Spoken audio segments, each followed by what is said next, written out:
thanks for being here. This is an occasion which allows you the opportunity to speak to the chairman of selectors for the Guyana senior committee, selection committee, and Mr. Ravindranauth Seeram, who is to my extreme left, will be here to respond to questions you may raise. We also have in our midst, to my immediate left, Mr. Clements, who is also selector on the selection panel. I recognize Mr. Alexander Ross from Chronicle, Brandon Collett from Guyana Times, Cricket Nation 592, and Avinash Ramzan from Newsroom. So I just open up the floor to you to ask questions to either Mr. Ravindranauth Seeram or Mr. Albert Clement. All right. Mr. Seeram, the Guyana Harpy Eagles Four-Day member squad. How would you describe the squad in terms of the members in the squad and the chances for the Guyana Harpy Eagles this year? Well, basically what happened during the trials, you see we had 2 4-day trials which ended in 3 days. So it shows that exactly either the bowlers bowling well or the batsmen not batting as, for getting big scores. I think we do have a balanced side, basically. For the guys to excel, we need the batters then to make more runs. I think the bowlers can hold their own, but we need the batters to make their better choices in selecting the type of shots they play during the trials, that they need to improve on those. All right, let's get straight into it. Anthony Adams has been a part of the squad last season, and he was dropped this time to the reserves. Care to share the reason why Adams was not selected? Well, what happened is that we were given a timeline to select the team. And based on that, we selected the team on Friday, which is the 20th, I think, right? And Anthony Adams got his 4 wicket after the team was selected. So based on that, you were there, we saw Ned bowling. He was bowling pretty well, where chances were given off him. And I think that's the reason why Ned was selected in front of Adams. What exactly would have given Ned the nod over Adams in this scenario? Because he had bowled pretty well. Adams had 2 wickets prior to the selection of the team. Mm-hmm. And I think that's the call that was made with the selectors, that Adams was not in the best, where we say the best role as a spinner. Was consideration given to the experience of Adams in this scenario, given that you have one of the frontline spinners in Gudakesh Moti being out? Yeah, we thought about that too, but then Ned was bowling pretty well, seeing that he's a West Indies emerging player also, and that that's given him the chance to get in the side. We also had Richie Loknath, who was bowling pretty well, but then consideration was also given to Kevin Sinclair because he's a better batter and probably a better bowler than Richie Loknath. There has been a concerted effort to look at fitness when selecting teams across the region these days. Yeah. How much an impact did that have, if any, on the final selection of the Guyana Jaguars team, the Guyana Harpy Eagles team this time around? Well, we had one training session whereby a couple of the guys that showed up, most of them missed the training session, and because of the weather, we didn't really get to do the other fitness. But as we said, fitness is a criteria for selection, and maybe in the future we can probably start to develop that a bit more. Can I add something there? Yeah, go ahead. First of all, with the net issue, the shortness, the weather we had bad today, the limited cricket, but then as an emerging player, and then Ned having played in the regional 50 over, right? So when he would have been exposed already to some of the regional batsmen, right? And as manager, what I had seen in the last few series is that the bowlers, even the top ones we had, Moti and Pramal, the control, the consistent control, like even 4 days, sometimes you need to lock down. You need somebody who, when things get into one, can lock down. And Ned has established that in his bowling. He was on top of his control, right? And even although we get wickets, when people use wickets, sometimes selectors, we have to look at the quality of the bowling, the quality of the batsmen that you probably get out, right? And there were many times when you had partnership, there's when Ned came in, peg away, and he got results. Sometimes he got a drop catch or whatever. But at the level he was, and then being in the loop with West Indies cricket, we had to make a decision on that. And we thought it would be better to give the man who's, coming up there. What do you say to a guy like Adams, though, as selectors, if you have said anything to him to keep him motivated? Because this is a guy who has been performing consistently at the intercounty level and even at the trials level for, whenever there's selection to the team. What do you say to him to keep him motivated? Well, of course, it would be, it was said to him a lot of years because most of the times he's been wrong and he get a chance. But in my personal opinion, I want to work him through like old school. When a guy goes to school and he's at a certain age, he automatically gets promoted, right? But I think promotion got to come performance. If you've been there, you've been doing good, and this is what is happening now, I think the person in emerging place, especially at the level, should. But to answer your question, you got to be talked to, you got to think the board why we made the decision and what's there like for him still in the cricket, It's not something that should be just happening like that. But from where you sit on the selection panel, how would you describe the future for Anthony Adams in terms of Guyana's cricket? Is he still part of the future setup? Because you've gone for youth in he's on Ashman. He's on the standby. He's on the standby, so it's always, I'll get different things to bring in. Right? But the team is basically for the first 2 games, right? And they have a break and then the next 3 games. So basically what happens is that, after this performance from the first 2 games, we can have a look again. Because Adams is probably one of the better spinners after Moti and Kamal. So basically, we try to motivate him, keep him in the deck-up, let him try to learn the straight a little bit more. Question. So in a nutshell, basically you're saying is there is hope for Adams before the 4-day season culminates. Definitely. Should someone else underperform, barring injuries, etc., he is on standby. So it's safe to say that, he does have a possibility to play this season. Okay. Well, that basically wraps that part up for me. Alright. The other issue, it's arguably the hottest topic in Guyana cricket. The selection of Akshay Prasad, after 7 innings, his batting average is 7.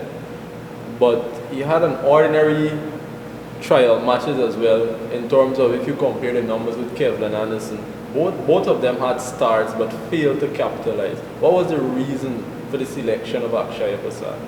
I personally would take responsibility with that. When we look at the overall performances of the batsmen, of course he's also in the loop, right?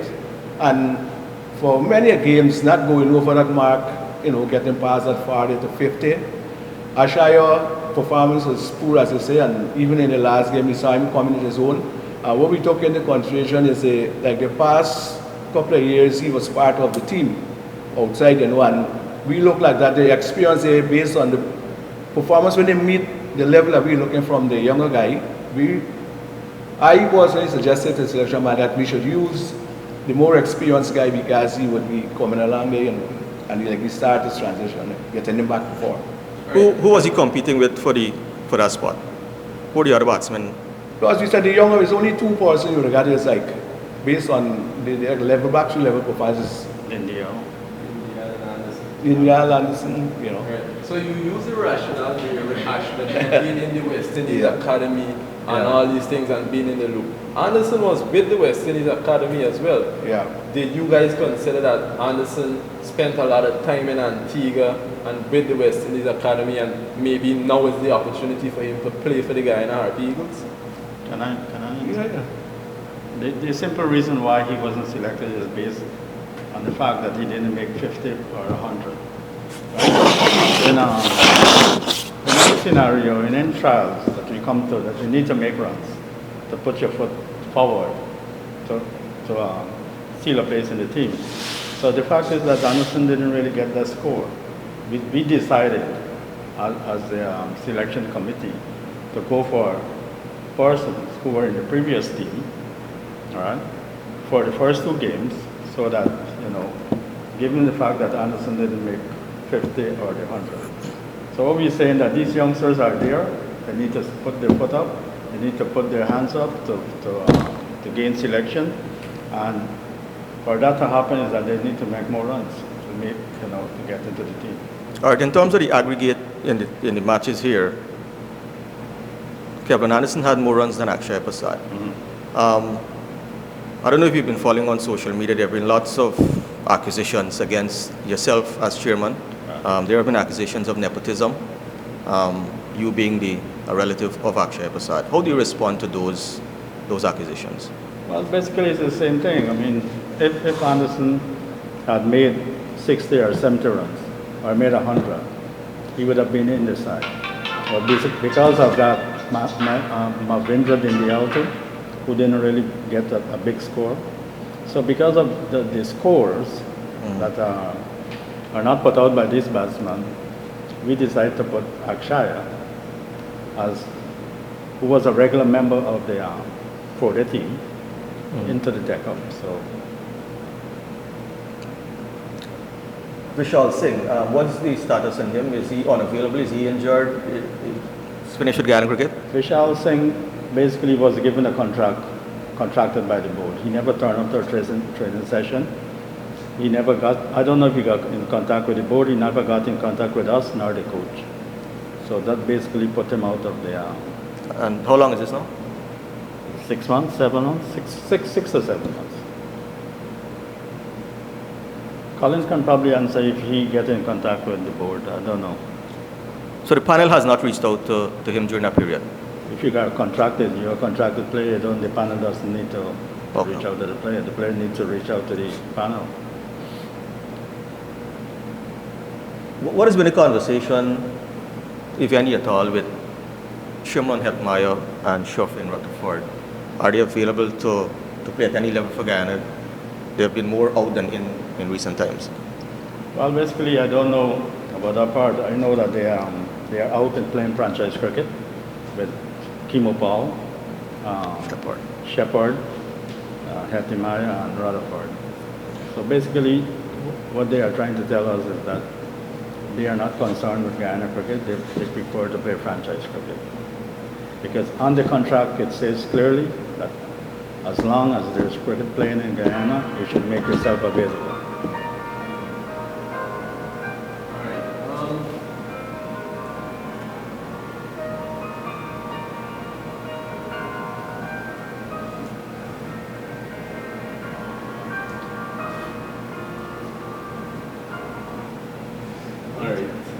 Let's talk about the selection of Shemar Joseph and the non-selection of Dimitri Cameron.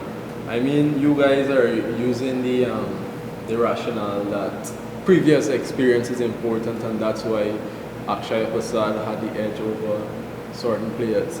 Was it that Shemar Joseph 4 wickets, well in total I think it was 6 wickets? 7 wickets, right? Was it that gave him the edge over Dimitri Cameron, a contracted player? Well, I don't think it was a scenario like that. Cameron was part of the team last year, and now we come this year. But when we've looked at his performance, he has lost pace, control. He was not like half of where he was, right? And this guy Joseph is in with the energy, the control, a little pace. He just give it all right and promising. And I think what was short with us in the previous 4 days is to get in a bowler, young boy can work over a lengthy period of time, can give you the energy right through there. We didn't just like finish with Cami. We decided that with constant work, I think he didn't play a lot of cricket, that he was ill or something. So he still got time to be with the rest of the guys and prepare, and the door is always open and when he can reach back to his full potential. The case of Ransford Beaton, I mean, his action has been under scrutiny for a while now. He was with the Guyana Harpy Eagles in Trinidad last season. He didn't play a game. Firstly, I would like to know what was the reason why he didn't play in Trinidad last season, and why did the selectors go with him now? Maybe see I can, because it was there last year. Last year in the 4-day team we talking about, right? We had 15 people. 13 in the regular persons who could have played, and 2 were reserved for COVID or concussion. So he never could have played in that. He wasn't part of the 13 unless he would have been replacing somebody. As a selector, myself and the former coach Brandon, we had concerns about his action. I still have concerns about his action. But we are a selection panel, and you know, if a decision is made, I think. But I personally had an opinion, I still have it. But you know. Care to shed some light on that, Mr. Seeram? Yeah, basically what happened is Ransford Beaton. Everybody says that his action is suspected, but the umpires, none of the Guyana umpires have ever called him for pelting or throwing, whichever the case may be. So because of that, you know, with his performance in the trial, he was selected. The captain has gone public stating that he had no input in the selection of the squad, and previously he was afforded that luxury. There are also reports that the coach hasn't had an input in the selection. Could you care to elaborate whether that is true or not? Well, basically what happened is that the cricket board normally nominates the captain or elects the captain. And because the cricket board didn't elect the captain, we couldn't say that Johnson is the captain. So we couldn't really select or call him for help us in the selection of the team. Instead in the coach's thing, I called him about 3 times. He said his battery for the phone was dead after he called me back. So that was the reason why he wasn't involved in the selection. Well, just to add to that, initially when we started the preparation for the tournament, I think the board received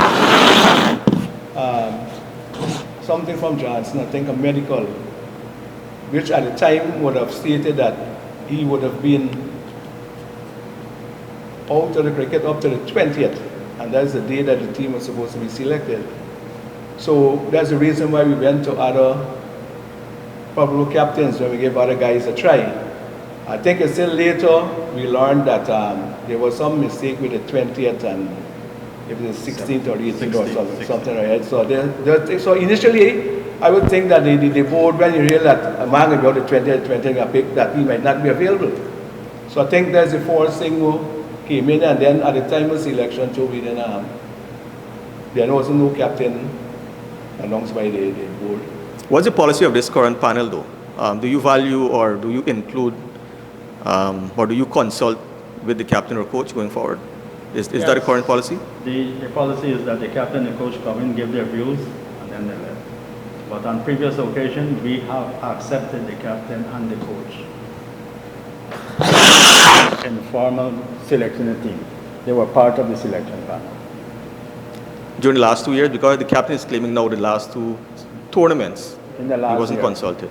Last year. That is not so accurate, I don't think that's accurate. Johnson was part of the team that selected the team. The last tournament. Yeah, part of the selection panel that selected the team. In the 4 days? the last 4 days, well, not the 5th row, but the last 4 days. The 15th, what you want? No. But I know he was there in the 4 days because they were showing a lot of contributions he made. Yeah, right. Finally from me, you have gone with Johnson as captain and Veersamy Pramalas has been appointed the vice captain. What's the succession plan in terms of leadership going forward? Because these guys, both the captain and vice captain, are coming towards the back end of their careers. What is the succession plan for leadership? If you look at the trials, we had actually tried 5 persons. And those 5 persons, Carlos was there, 5 persons did not show.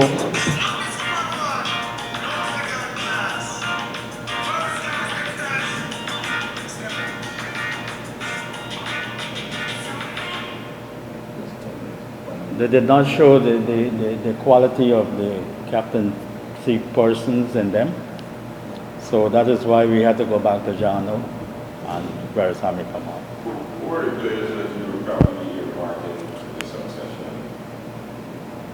Well, we tried. We tried 5 of them so far, and the only person that we could have think about is Moti as a future captain of Guyana.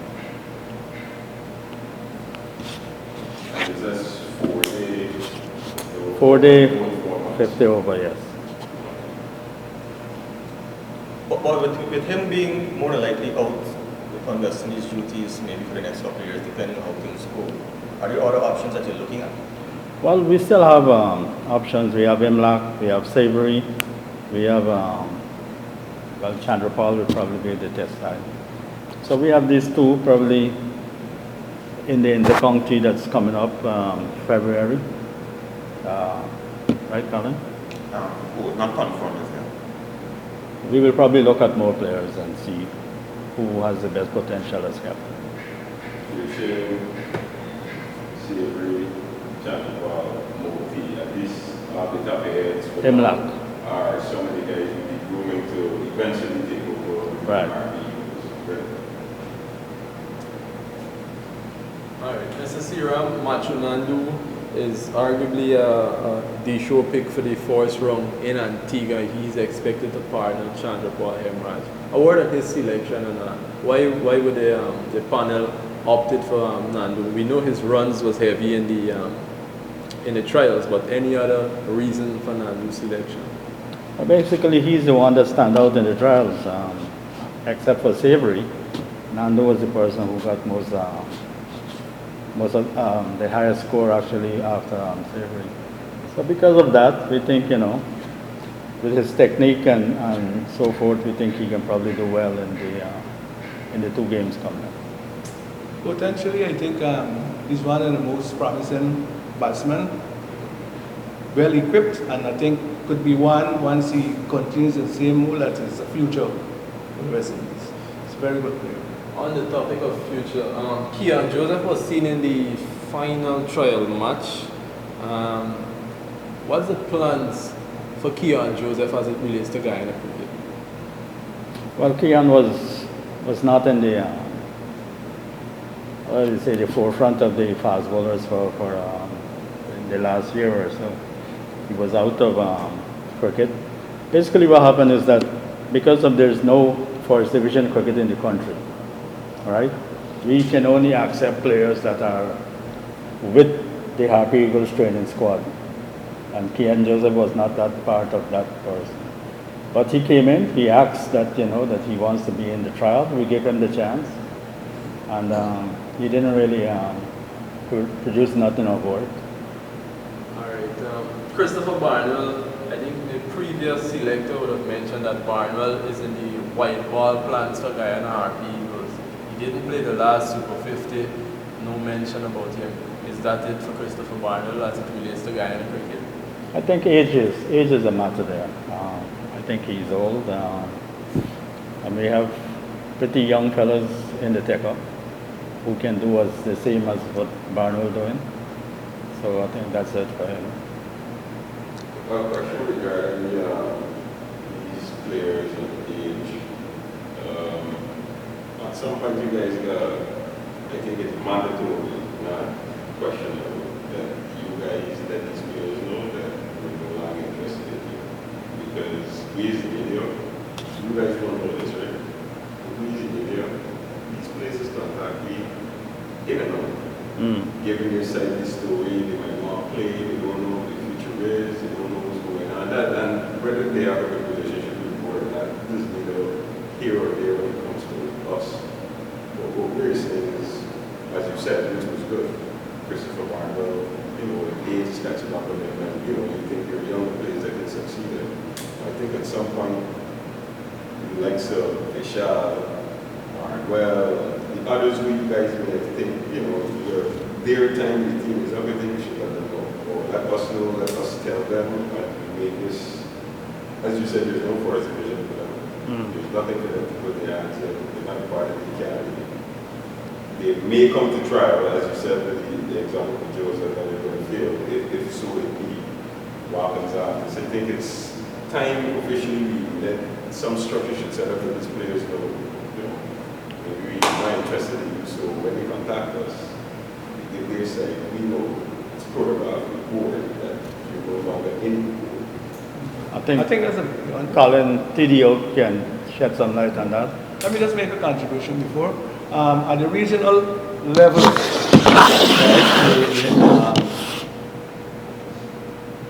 the regional, I suppose, I think the 4 days, they had a weeper. They had a seminar there for the players, but I hoped it. And what they were saying is Jimmy Adams and are asking is that territorial boards do stuff like we've done, but they go into getting people who can go to the next level, captaincy, whatever, we should start selecting teams that give in guys a chance to go. This is a very good point you made. So. Yes, I think the TDO is the person to inform players whether they are ready for selections or not. Colin, you can shed some light on that. Yeah, this is true. Shed some light on that. Because some of the players would have, after the practice match, I was made to understand that the team was not called out. I'm not sure what's the usual route taken by the board or the selectors as to announcing the team. But most of these players were known that, okay, they were selected through Facebook. Okay. As it relates to the question Ross posed, we do agree that in terms of the development of the game and the promotion of the game, that we should try as much as possible to maintain a good relationship with players who are on their way out. As you know, age may be catching up with them. Obviously, once there's no policy on age, I would think that the players would expect performance would be the benchmark as to whether they go forward. So we would like to know that when the players leave the game, that they contribute in some way to the ongoing development of cricket. So in that regard, I think it's always best to ensure that when we're moving them out, it happens respectfully, So I do agree, but there's no policy on age. Brandon, in relation to that question, again, no policy on it. It happens a lot though at the youth level where they're informed before we go public that, okay, you had a game, this is the last game, these are the people that made the team, those are the ones who didn't. It also gives the selectors and others an opportunity probably to say to one or two people who might have just missed out as to the reasons why they might have been edged out, right? But I know it's happened before at the senior level where we've told them, look, this is the team. It hasn't always happened. Can I add basically what happened when we selected the team, the team goes to the president and the TDO. So when the president gets the team, he will give his, what do you call it? No. Anyway, he will give his Input. Into the team, then pass it on to Colin, where Colin actually give it to you guys, journalists, and to the team. I think Colin made a mistake where he didn't tell Johnson that he is the captain, or probably relate the team to Johnson. I think it was an oversight from Colin. So he has since been informed. I just want to correct you there. I have never had the responsibility of informing the captain that he was selected. And if we refer to one of your earlier comments, you would have said that the captain is normally selected prior. So if you had a team, then he becomes a part of the selection, or you could then ask for the captain's opinion. So I cannot recall that that has ever been a policy of the board where the TDO informs the person that they're captain. But the captain has been informed officially by the board that he is captain, right? For this tournament. Yes, that's the TDO's work. No? I think he saw it on Facebook, so that's Yeah. I think this distinguished captain, If the cricket board does not select a captain, all right, before the selecting of a team, then we cannot ask him to join us because we don't know who will be the captain. beyond has been the captain for 10 years, something like that. About 6 years or 7 years. I think before they, Well, he wasn't an automatic choice. Brandon Collins could tell you that we tried quite a few people out here to see right. whether if, they have the potential of being a captain. So had you found a potential captain this season? No, Was we there a didn't. possibility, if you had, No. was there the possibility that Johnson would not have been part of the setup this year?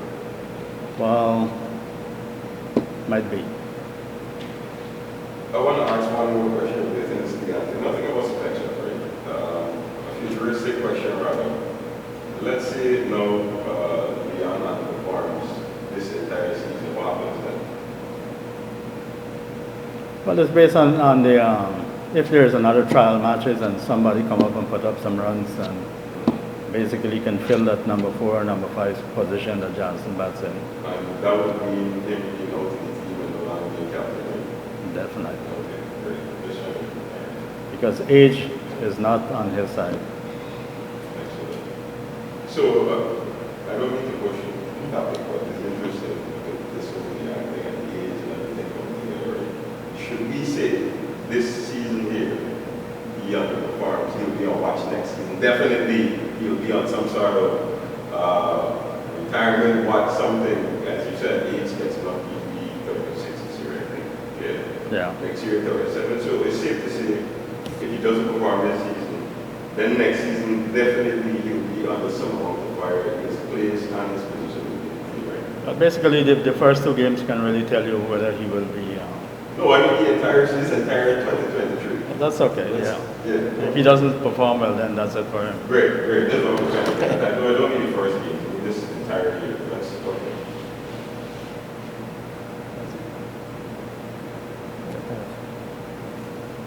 That's it, Ross? Yeah. All right, thanks, gentlemen, for that.